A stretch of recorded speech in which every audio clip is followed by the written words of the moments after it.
Goodbye, old air purifier. Hello, Virus Fit. Remove more than just dust and haze. And eliminate airborne viruses with All Clean. Goodbye, virus. Hello, magic. SK Magic.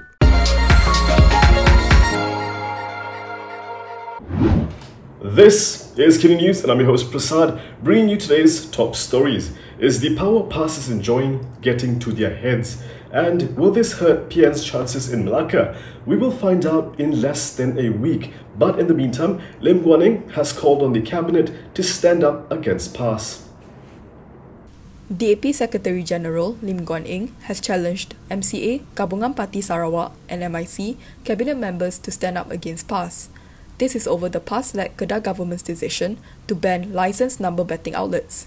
In a statement today, Lim said PAS's policy in Kedah was extremist. He said the decision was made without consulting stakeholders, ignoring cultural diversity and disrespecting lifestyles.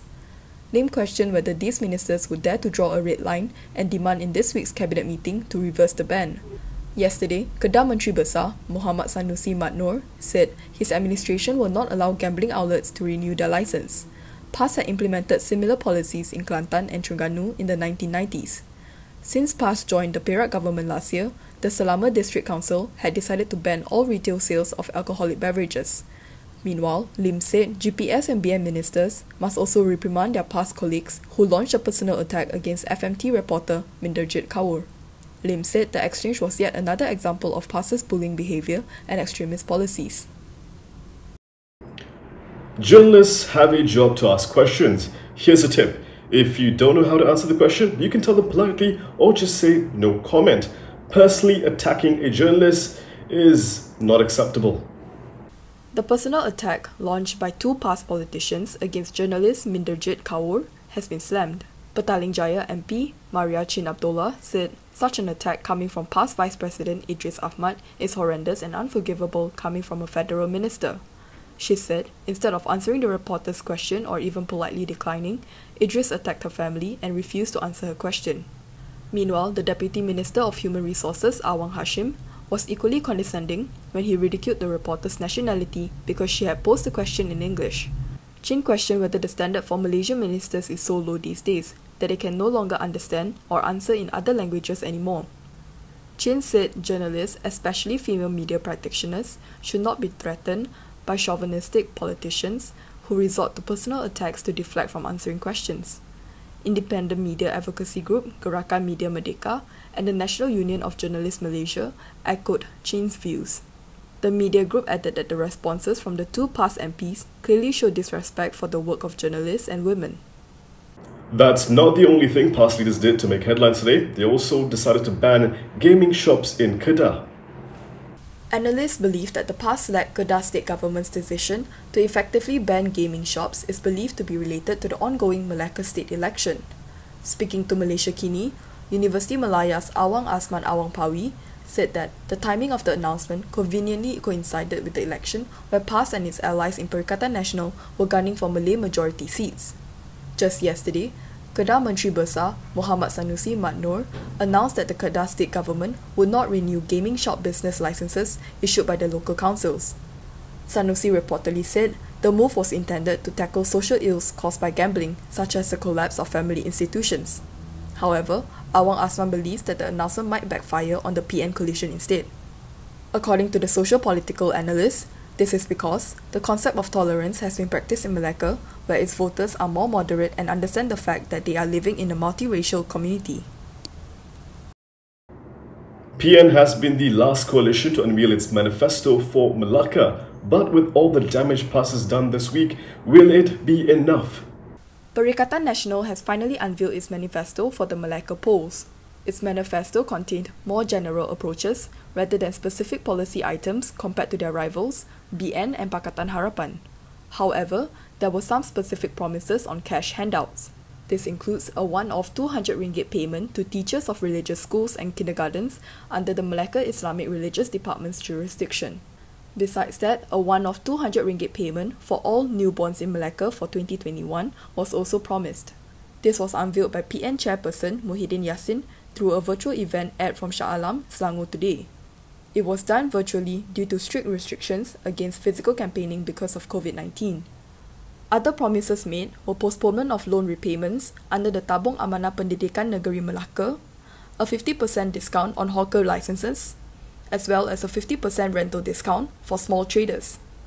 Earlier on Wednesday, BN and Pakatan Harapan had released their campaign promises. Campaigning for the Malacca polls began on November 8th and voters will decide on November 20th. A total of 28 seats are up for grabs. PN, BN and Harapan are clashing in all of them. A minimum of 15 seats will be required to form the government. Now we have a message from our sponsor. When we're back, find out how politicians are ruining one of our favorite shows this year.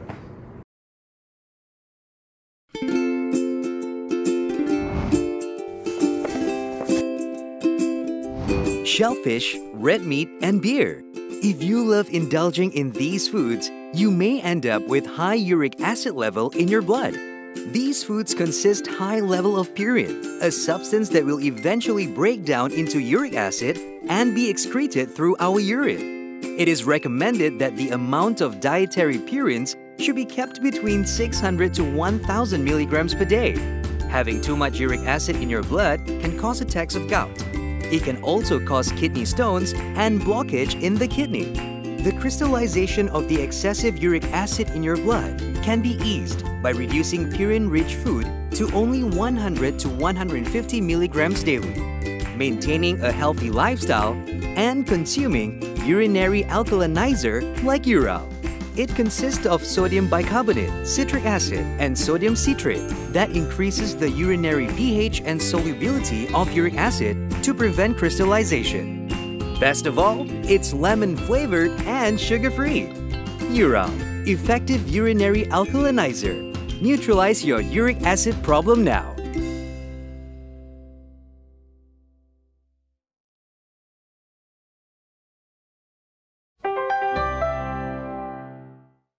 There's one way to ruin our favorite TV shows or even music. It's to use it to get votes. And politicians decide to take pop culture and try to make it their own.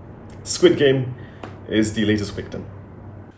Elements of the Squid Game series by Netflix made an appearance in Malacca as part of the campaigning for the state elections there. An anonymous group which called themselves Frontmen Malacca targeted Pakatan Harapan by distributing cards similar to the ones in the series, which contained a QR code. They were placed on vehicle windshields in the Kota Laksamana area in front of the DAP office in the constituency. When scanned, the QR code led to a website with 4 short videos featuring an election song with lyrics urging voters not to be lied to again. The other videos featured a masked man who was meant to be the frontman from Squid Game giving out messages to voters. He called on voters to reject frogs, traitors and liars, and also blamed political frogs for the collapse of the Malacca state government amid the COVID-19 pandemic. Meanwhile, Pakatan Harapan supporters dressed up as Squid Game characters also distributed similar cards to the public. The cards carried the circle, triangle and square symbols on one side and had a message urging the public to back Harapan on the other. The campaigners kept a low profile and were completely masked up, concealing their identities. Physical campaigning is banned due to the COVID-19 pandemic, and health authorities have given out fines to most of the parties that are contesting in Malacca. How can the federal government be stable when the same people in the federal government are fighting with each other in Malacca? This is a question posted by Gobind Singh. Selangor DAP Chief Gobind Singh Dio says it is apparent now that the BN-PN coalition federal government is no longer stable.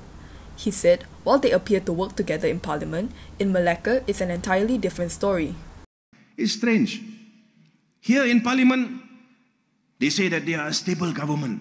They sit together, the ministers, Prime Minister, deputies, so on and so forth.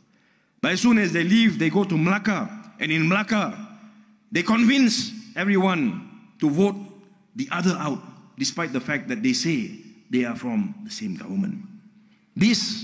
Inilah politik BN-PN yang perlu kita tolak. Gobind said this during the Selangor DAP convention yesterday. It was attended by 1,116 delegates from 218 branches throughout the state.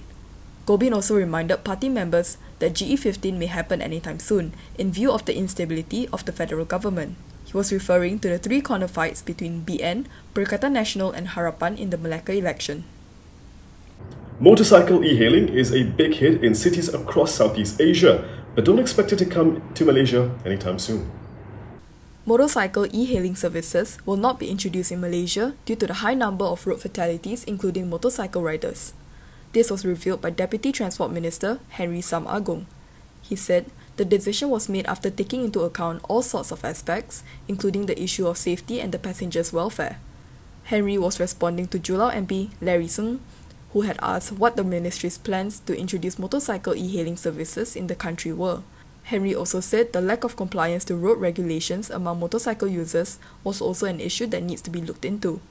According to Jaya, motorcycle users made up about 64% of all road fatalities in 2019. Here's the latest from Najib's multi-million ringgit corruption trial, and it has to do with how close he and Joe Low were, according to a witness. Najib Abdul Razak never tried to disassociate himself from 1MDB-linked fugitive Joe Low. This is according to testimony of former 1MDB CEO Muhammad Hazim Abdul Rahman. During today's 2.28 billion ringgit 1MDB corruption trial against Najib, Hazim told the Kuala Lumpur High Court that Najib and Low were very close while interacting at Najib's house at Langgak Duta on November 28, 2013. Hazim said that Joe Low was the man of the PM. Hazim denied ever acting in conspiracy with Low and certain other 1MDB personnel in transferring money out of 1MDB. He also testified he never received any money from Low. The defense team has always contended then that Hazim was in cahoots with Low and several other then 1MDB officials in the suspicious transfers of funds out of the Sovereign Wealth Fund. The former Prime Minister's legal team also contended that the accused had no knowledge of any wrongdoings taking place at 1MDB. Najib is on trial for 4 counts of abuse of power and 21 counts of money laundering involving 2.28 billion ringgit of 1MDB's funds. And that is all from me today. For more stories, you can go to KiniTV.com. You can also follow us on Instagram, Twitter, YouTube and Facebook for the latest news updates. If you'd like to support independent media, do consider subscribing to Malaysiakini.com. I'm Prasad. Thank you for watching.